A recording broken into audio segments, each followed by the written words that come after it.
நாமும் போட்டா நல்லா நடிப்பேன்னு சொன்னடா. நான் வந்துகிட்டு பெரிய இடம் ரீசெண்டா நடந்துக்க. இவ ரொம்ப டீசெண்டா இருக்கிற காவா ஓரத்துல கஞ்சா அடிக்கிற மாதிரியா இருக்கு. Hello friends, welcome back to channel. So இன்னைக்கு நம்ம பார்க்க போற படம் பார்த்தீங்கன்னா 2014 வந்துட்டு ஒரு ஹாரர் ஃபேண்டசி படமாக எடுக்கப்பட்ட ஜின் அப்படின்ற படத்தை பார்த்தீங்கன்னா இப்போ தமிழ் டப்பிங்கோட ஸ்ட்ரீம் பண்ணியிருக்காங்க.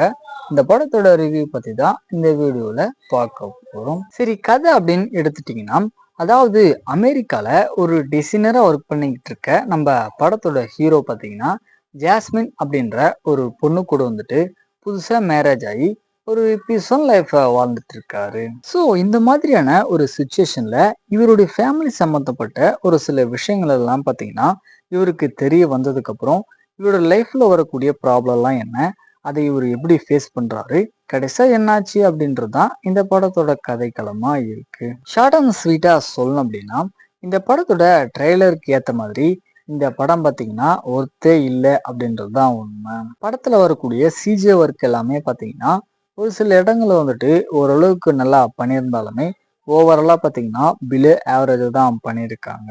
ஆக்டிங் வைஸ் அப்படின்னு பார்க்கும்போதும் சரி, படத்துல நடிச்ச எல்லாருமே பார்த்தீங்கன்னா ஒரு ஆவரேஜான பர்ஃபார்மன்ஸ் தான் கொடுத்துருக்காங்க. ஸோ ஃபைனலாக வந்துட்டு இந்த படத்துடைய ஸ்டோரி, ஸ்க்ரீன் பிளே, அதுக்கப்புறம் கேரக்டருடைய பேக் ஸ்டோரி, இது எல்லாமே பார்த்தீங்கன்னா பிலோ ஆவரேஜ் தான் இருக்கு. வேணும்னா இந்த படத்தை ட்ரை பண்ணி பாருங்க.